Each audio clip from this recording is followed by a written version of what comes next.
दाजीला पगार चांगला, तरी अख्खा संसार वेशीला टांगला. काय अर्थ असू शकतो? की घरात कितीही चांगला पगार असू द्या, महिलांना किंवा पुरुषांना, पण महिन्याच्या शेवटी शेवटी बँक अकाउंट खाली झाल्याशिवाय राहत नाही. हा जास्तीत जास्त लोकांची ही तक्रार आहे. काय असू शकतो? मध्यमवर्गीय हा एक मोठा वर्ग आहे भारतामध्ये, की ज्यांचा मुख्य व्यवसाय सर्विस नोकरी पेशा आहे. त्यांना पगार तर चांगला असू शकतो, पण का त्यांचं आर्थिक नियोजन तेवढंच चांगलं असू शकतं? 6 अंकी पगार असून सुद्धा महिन्या शेवटी आपला अकाउंट खाली होतो. तीच किमया आर्थिक साक्षर असलेला पण पाच अंकी पाच अंकी कमावणारा माणूस खूप चांगल्या पद्धतीने त्याला सुनियोजित करू शकतो. तर याच्यामधलं काय रिझन असू शकतो? पारंपरिक शिक्षा पद्धती आणि आर्थिक शिक्षा पद्धती याच्यामधली तफावत हे याच्यामधलं एक कारण असू शकतो.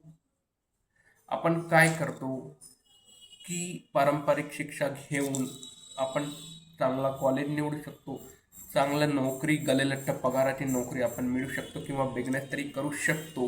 पण आपल्याकडे आर्थिक नियोजन नसेल तर तुम्ही कितीही कमवा, ते तुमच्या कामाचं नाही.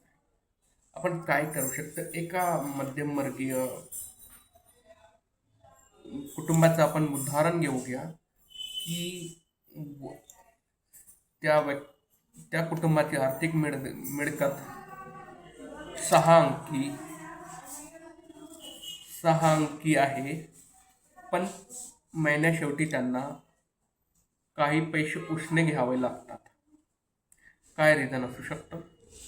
रिझन असू शकतं की गरज नसताना घेतलेल्या वस्तू आपला चैन सुख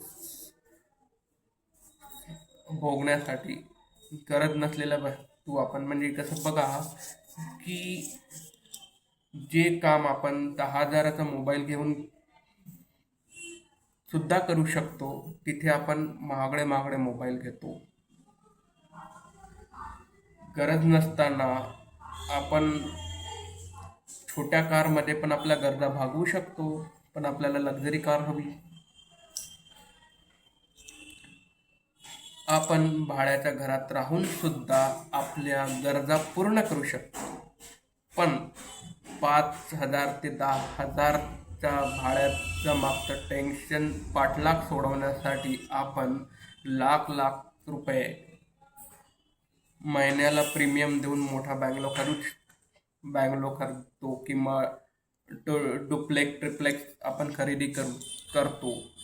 त्याच्या मागचं हे की आपण आपलं स्वतःचं घर असावं आपल्याकडे, पण जेवढ्या चांगल्या पद्धतीनं आपण भाड्याच्या घरात आपण आपल्या गरजा भागवू शकतो, तेवढा आपण आपल्या एवढ्या महागड्या स्वतःच्या घरात तिथे पण थोडा किरकोळ खर्च निघतोच. तो आपल्या महिन्याकाठी येणाऱ्या पगारात पूर्ण होत नाही. त्याच्यासाठी आपल्याला लोन घ्यावं लागतं, बरोबर ना? तर हे एक कारण आपल्या बँकेचा अकाउंट खाली होण्याचं. दुसरं कारण काय सांगू मी? अरे नहीं रे, वो अबे जल्दी बोल, कल सुबह पनवेल निकलना है. खरंच सांगू, बस 10 नंबर हो गया. नहीं, अभी तो 3 ही हुए, पूरा सुन लो. 9. त्याचं दुसरं कारण म्हणजे तुमच्या बँकच्या अकाउंटचा नंबर, शेवटचा नंबर जर 0 असेल तर बहुधा केसेसमध्ये आम्हाला हे आढळलंय की ही संख्या इथे असल्यामुळे आमच्या निदर्शनास आलंय की ही संख्या इथे असल्यामुळे की बँक खाली, क्योंकि झिरो. तर हे प्रूफ झालेलं आहे की तुमच्या बँकचा अकाउंट नंबर 0 असेल तर बँकेमधलं तुम्हाला तुमची सॅलरी तर मिळते, ती तुम्हाला मित्रासारखी भेटायला येते आणि भेटून चालली जाते. हां, तर कसा असावा आपला बँकेचा नंबर तुम्ही मला विचारू शकता या व्हिडिओद्वारे. अबाउट सेक्शनमध्ये आमचा कॉन्टॅक्ट नंबर वगैरे आहे, तुम्ही आम्हाला संपर्क करू शकता. धन्यवाद.